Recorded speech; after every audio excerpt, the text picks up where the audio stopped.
오늘 본 말씀, 나는 왜 부모님에게 잘 못할까? 라는 제목으로 이제 오늘 말씀을 나누겠는데요. 그 당시 에베소 교회에서 그 사도행전 19장에 보면 이 에베소 교회가 생긴 유래가, 이제 사도 바울이 에베소에 갔는데 그 말씀을 들은 사람들에게 너희가 믿을 때 성령을 받았느냐? 그래서 나는 성령이 있음을 듣지도 못했다 할 때 사도 바울이 성령 세례에 대한 말씀을 전하고 그들에게 안수할 때 성령이 임하고 방언이 임하고 교회가 세워지는 역사가 일어난 줄로 믿습니다. 그래서 여러분, 저와 여러분이 믿을 때 성령 받는 것이 얼마나 중요한지 몰라요. 저는 이번 우리 은혜 만남에 우리 오신 모든 새가족들, 우리 자녀들도 은혜 만남하고 있는데, 이번에 한 사람도 빠짐없이 예수님 영접하고 성령 받고 그 증거로 은사 받는 은혜가 임했으면 좋겠습니다. 뿐만 아니라 그 에베소 교회에 성령이 강하게 역사해서 사도 바울이 3년 이상을 그 두란노 서원에서 가르치고 에베소에 큰 부흥이 왔습니다.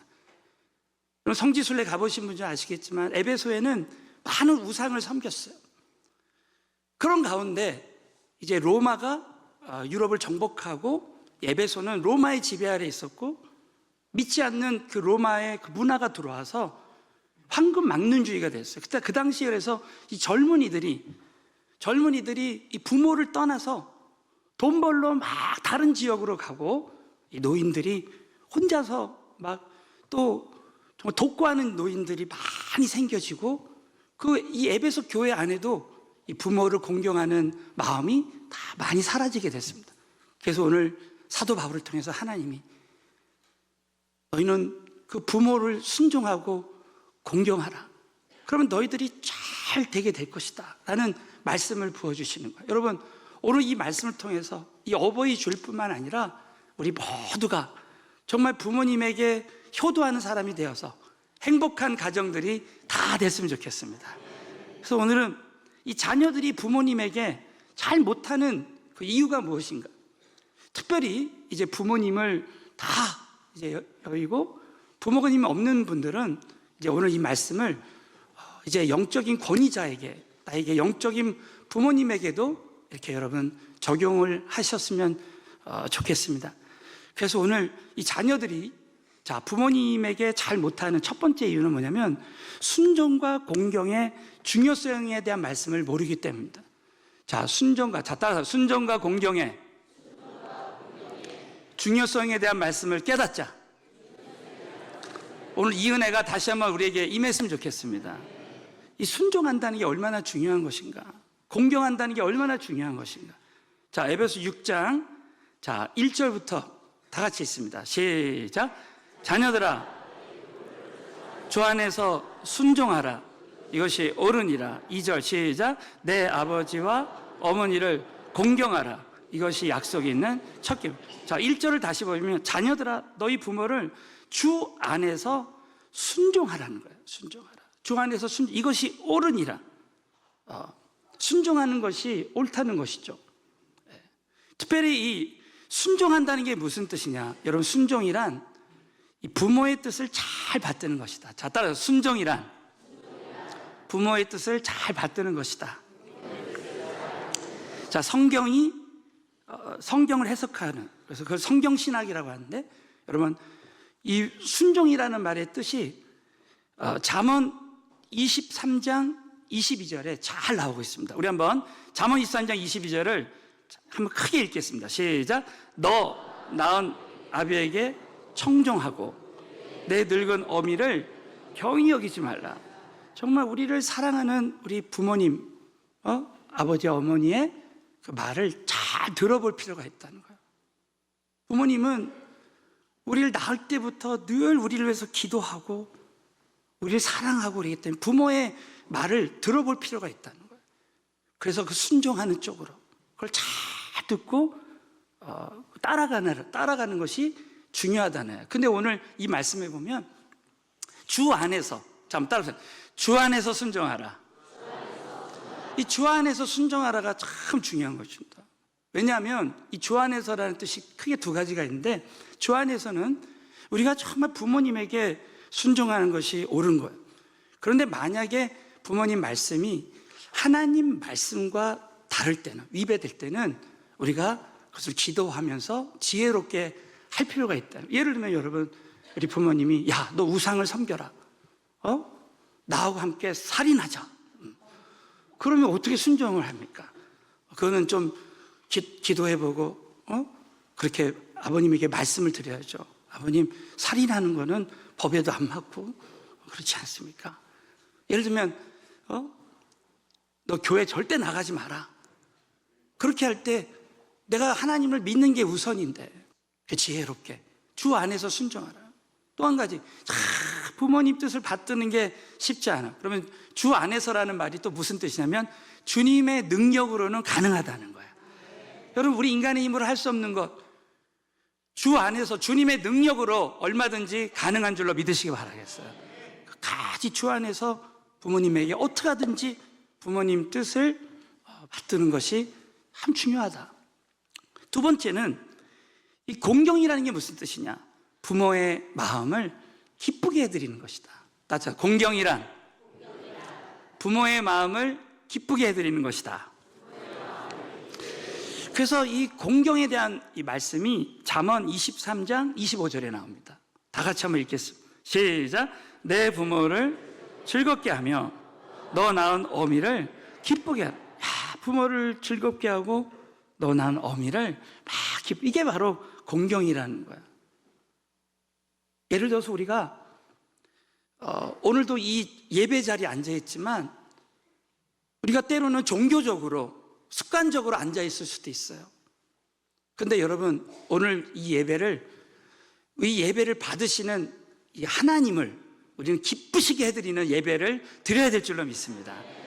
근데 히브리서 11장 6절에 보면은 믿음이 없이는, 자, 따라, 믿음이 없이는 하나님을 기쁘시게 못하나니.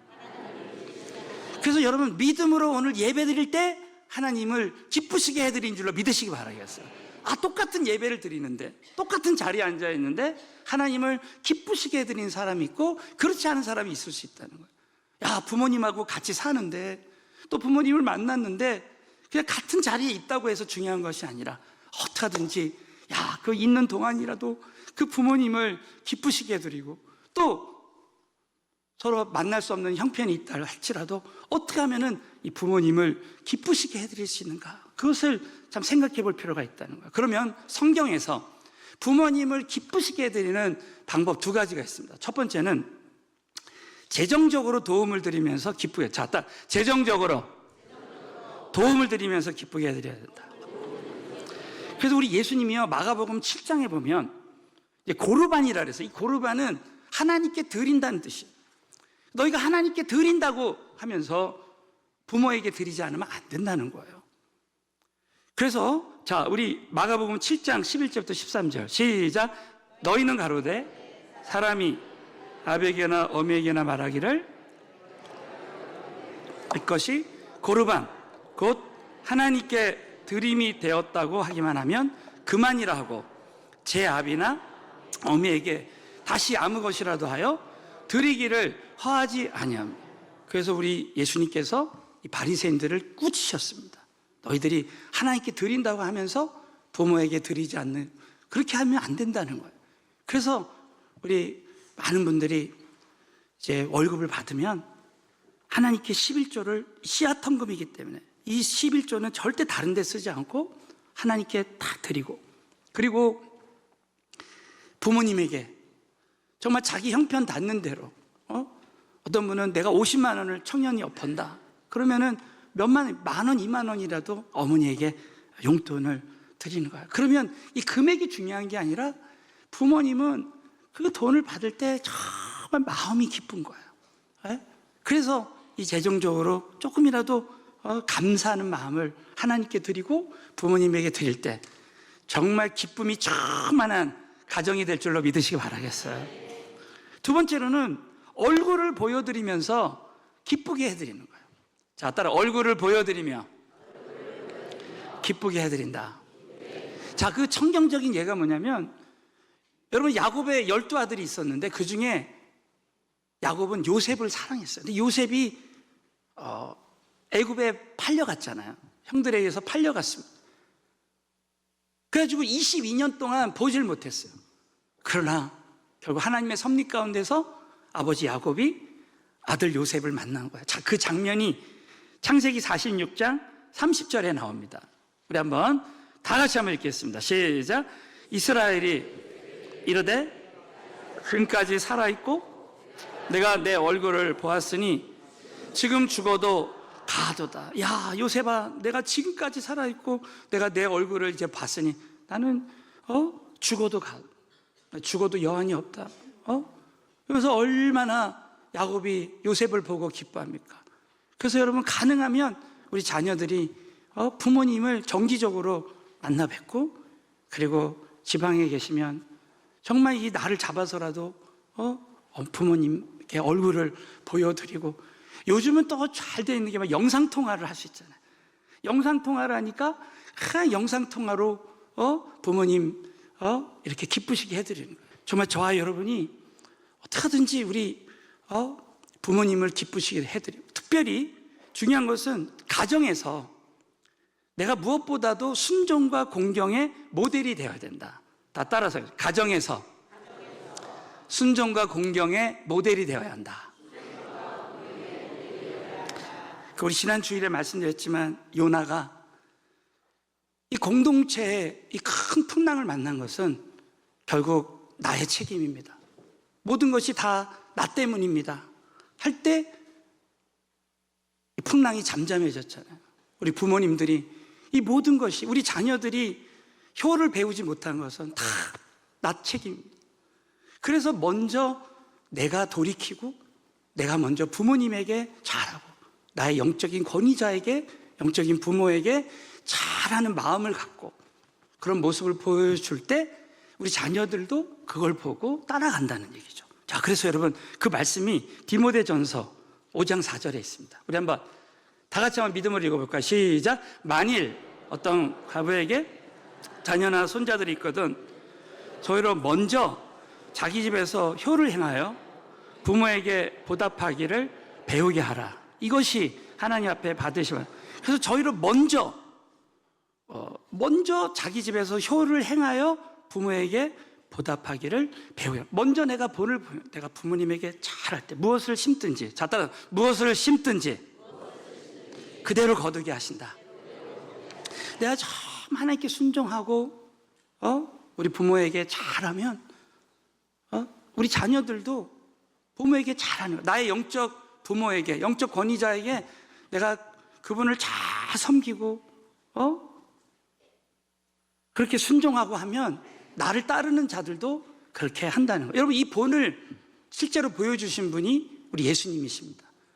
그래서 우리 가상칠언 십자가에서 7마디 예수님이 유언적인 말씀하셨는데 그 중에 하나가, 예수님은 숨을 거두기 직전까지 자신의 그 육신의 어머니 마리아에게 끝까지 효도하는 모습을 보여주신 거예요. 그래서 그 옆에 있던, 곁에 있었던 그 자신이 사랑하는 제자였던 사도 요한에게 이렇게 말하는 겁니다. 오늘 한번 그 장면이 요한복음 19장 26절 27절입니다. 시작. 예수께서 모친과 사랑하는 제자가 곁에 섰는 것을 보시고 그 모친에게 말씀하시되 여자여 보소서 아들이. 자, 여자여 보소서 이제 우리 사도 요한이 어머니를 예수님을 대신해서 모시라는 거죠. 자, 27절 시작. 또 그 제자에게 이르시되 보라 내 어머니라 하신대 그때부터 그 제자가 자기 집에 모시니라. 그래서 그 예수님 말씀에 순종해서 사도 요한이 그 마리아를 모시는 거예요. 그래서 예수님께서 이런 순종의 본을 따라가는 거예요. 두 번째는 부모님이 나의 축복의 통로가 된다는 것을 모르기 때문에 잘 못한다는. 자, 따라 부모님이 나의 축복의 통로가 되신다. 믿으시면 아멘 해보세요. 오늘 이 에베소 6장 2절 3절 우리가 잘 아는 말씀이지만 이걸 자세히 보면요, 자, 우리 한번 2절 3절을 다 같이 한번 읽어볼까? 시작. 내 아버지와 어머니를 공경하라. 첫 계명이니 이는 내가 땅에서 장수하리라. 공경하라. 그러면 약속이 있다는 거예요. 자, 2절을 다시 한번 보시면요, 내 아버지와 어머니를 공경하라는 거예요. 이것이 그 약속이 있는 첫 계명이다. 여러분, 약속이 있는 첫 계명이라는 게 뭐예요? 우리가 10계명이 있는데 10계명은 1계명부터 4계명까지가 하나님에 대한 계명, 하나님을 유일신으로 섬기고 우상 숭배하지 말고 이런 말씀들을 쭉 하시고, 5계명부터 10번째 계명까지는 인간관계에 대한 계명인데, 그 첫 번째가 뭐냐면 부모에 대한 계명. 그래서 부모에게 잘하는 사람, 공경하는 사람은 3절 한번 다시 보세요. 에베소 2장 3절 보면, 6장 3절에 보면 이는 내가 잘 되고 땅에서 장수하리라. 정말 이 은혜가 임하게 될 줄로 믿습니다. 그래서 부모에게 순종하고 공경할 때 잘됨과 장수의 보상이 있다라는 것이죠. 그래서 여러분, 그 말씀 10계명의 제5계명을 우리 오랜만에 한번 출애굽기 20장 12절을 다 같이 한번 읽겠습니다. 시작. 내 부모를 공경하라. 그래야면 너의 하나님 나 여호와가 내게 준 땅에서 내 생명이 길리라. 참, 우리에게 정말 이 말씀이 그대로 성취될 줄로 믿습니다. 내 생명이 길다는 거예요. 10계명의 5계명에서는 내 생명이 길다고 나오고, 에베소 6장 3절에는 사도 바울을 통해서 네가 이 땅에서 잘 되고 장수한다. 그럼 여러분, 아까 사도 요한이 예수님께서 그 어머니 마리아를 잘 모시라고 할 때 그래 잘 모셨더니, 이 사도 요한이 12제자 중에 가장 장수했어요. 어떻게 보면 하나님 앞에 귀하게 쓰임 받았습니다. 여러분, 사도 요한을 통해서 여러분 잘 아신 대로 요한복음이 쓰여졌고요, 요한 1서, 2서, 3서가 쓰여졌고요, 요한 계시록을 쓰는 역사예요. 성경을 5권이나 쓰는 은혜를 하나님 베풀어 주셨어요. 부모에게 잘하는 사람은 잘 되고 장수할 수밖에 없는 줄로 믿으시기 바라겠어요. 이삭을 보십시오. 창세기에 보면 이삭이 그 아버지 아브라함이 그 모리아 산에 그 자식 이삭을 바치라고 했을 때 이삭은 끝까지 순종하고, 자기가 죽을 수도 있었지만 아버지 아브라함을 따라서 끝까지 순종했어요. 결국 하나님이 죽이시지 않고 그 이삭 대신 바칠 번제를 다 준비하셔서 여호와 이레에 예비하신 축복을 누가 받았느냐? 결국 이삭이 순종해서, 부모에게 순종해서 이삭이 받은 줄로 믿으시기 바라겠어요. 이삭은 그 땅에 흉년이 들었는데도 100배의 결실을 맺고, 우물을 파면요, 우물을 파낼 때마다 생수가 터지는 역사가 일어났습니다. 부모에게 잘한 사람은 이 시대에 아무리 재정적인 어려움이 오고 금융적 위기가 오고 전 세계 어려움이 와도 하나님 잘 되게 하시고 어떤 분야에서도 장수하게 될 줄로 믿으시기 바라겠어요. 그러므로 우리는 이 부모님이 축복의 통로라는 걸 알고, 야, 이 부모의 축복권을 소중히, 자, 마지막으로 따라서 부모의 축복권을 소중히 여겨야 한다. 그 창세기 25장 34절에 보면, 자, 야곱이, 자, 다 같이 읽고 시작. 야곱이 떡과 팥죽을 에서에게 주며 에서가 먹으며 마시고 일어나서 갔으니 에서가 장자의 명분을 경홀히 여겨. 여러분, 에서의 동생 야곱은 그 장자권을 아주 소중히 여겼어요. 그 아버지 이삭으로부터 내려오는 축복권을 소중히 여겼단 말이에요.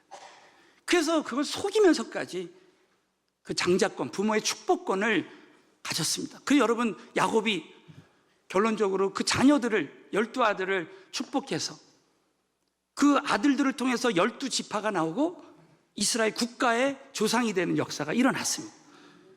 여러분, 우리는 부모의 그 축복권을 정말 소중히 여겨야 되는 거예요. 그리고 영적 권위자의 그 축복권, 안수권을 여러분 소중히 여겨요. 그래서 이 노아가, 우리 지난 시간에 노아가 그 아들 함이, 그 노아가 포도주를 먹고 그 하체가 드러났는데 그것을 막 말하고 다닐 때 이 아버지 노아가 그 함을 저주했습니다. 그런데 그 아들 또 셈과 야벳이 있는데 셈과 야벳이 그 아버지의 그 허물을 다 덮어주고 같이 그 아버지를 보호하는 거예요. 드러내지 않은 거예요. 그렇게 할 때 어떤 일이 일어납니까? 자, 창세기 9장 23절입니다. 우리 한번 큰 소리로 뜻을 생각하면 이렇게 시작. 셈과 야벳이 옷을 취하여 자기들의 어깨에 메고 뒷걸음쳐 들어가서 아비의 하체에 덮었으며 그들의 얼굴을 돌이키고 그 아비의 하체를 보자. 그래서 이 아비의 하체에 덮었다는 거예요. 옷을 취해서 끝까지 자기를 낳아주신 그 부모님의 허물을 드러내지 않고, 그 부모를 소중히 여기고 그 부모의 축복권을 소중히 여긴 거예요. 결국 여러분, 노아가 기도하는데 함은 저주하고 셈과 야벳은 축복하는 거예요. 여러분, 그 장면이 26절, 27절입니다. 다 같이 읽겠습니다. 시작. 또 가로되 셈의 하나님 여호와를 찬송하리. 가나안은 셈의 종. 이 가나안은 바로 함을 말합니다. 자, 27절 시작. 하나 아벳을 창대케 하사 셈의 장막에 거하게 하시고 가나안은 그의 종이 되게 하시기를 원하노라 하였더라. 그러므로 우리는 이 부모님의 축복권을 소중히 여기고 부모님이 축복의 통로라는 것을 믿어야 할 줄로 믿으시기 바라겠어요. 그러니까 이 사탄 마귀가, 여러분 정말 사탄 마귀가 우리의 삶을 방해한다면 나와 부모님과의 관계를 계속 이간을 할 겁니다. 나와 영적 권위자와의 관계를, 영적 부모와의 관계를 계속 이간할 거예요. 그래서 그들을 통해서 하나님의 축복이 흘러들어오지 못하도록 막을 것입니다. 그래서 여러분, 위기 중의 위기는 부모와의 관계가 잘못됐을 때 여러분, 위기 중의 위기예요. 왜? 영혼이 잘된 것 같이 범사가 잘 되는데 내가 범사가 잘 안 되면은 첫째는 하나님과의 관계를 돌아보고, 따라서 해볼까? 하나님과의 관계를 돌아보고, 부모와의 관계를 돌아보고, 영적 권위자와의 관계를 돌아봐야 한다. 얼마나 중요한지 몰라요. 아무리 부모님이 그렇게 한다 할지라도 끝까지 부모님을 용서하고, 이 관계를 회복하는, 여러분, 용서하면요, 부모님이 나에게 주셨던 상처가 다 도말되는 줄로 믿으시기 바라겠어요. 용서하는 거, 부모님이 용서하고, 우리 부모님은 자식들을 또 용서하고, 회개하고, 그래가지고, 이 부모님이 나한테 그동안, 정말 이해가 안 되는 일을 하라 그랬을 때, 그걸 다 용서하고, 회개하고, 어떻게 하든지, 그 부모님을 오늘 말씀대로 기쁘시게 해드리고, 부모님의 그 뜻을 받드는 쪽으로 그래도 했으면 좋겠다. 그랬더니 이 부부가요, 오늘 우리 찬양 드린 대로 주님 말씀하시면 내가 나아가리다. 그래서 이 부부가요, 결국은 순종을 했어요. 깜짝 놀란 건 뭐냐면 그 나머지 자녀들은 그렇게 못했대요. 근데 이 부부만 그럼에도 불구하고 하나님 말씀을 붙들고 부모님 용서하고 자기가 회개하고 어떻게 하든지 도와드리려고 최선을 다했다는 거예요. 여러분, 결국은요, 그 IMF 어려울 때 하나님이 이 두 사람에게 하나님이 예비하신 좋은 직장을 부어주셨어요. 그리고 결국 기쁜 소식은 결국 그 부모님이 이 두 자녀의, 이 부부의 말을 잘 듣고 결국은 교회 나가서 예수 믿었다고 간증을 하더랍니다. 할렐루야. 얼마나 하나님께 감사한지 모르겠습니다. 여러분, 저와 여러분의 삶 가운데 정말 우리 살아계신 하나님은 권위라는 보좌에 앉아 계신데 우리 부모님들을 통해서 또 영적인 권위자를 통해서 우리의 삶을 인도하신다. 그래서 그 보이지 않는 하나님과의 관계를 우리가 어떻게 알 수 있냐면 우리 보이는 부모님, 보이는 영적 권위자의 관계를 여러분 긴밀하게, 절대 사탄 마귀에게 지지 말고, 그래서 여러분이 정말 하나 되게 해서 우리 모두가 행복한 가정을 이루게 되시기를 예수의 이름으로 축원합니다.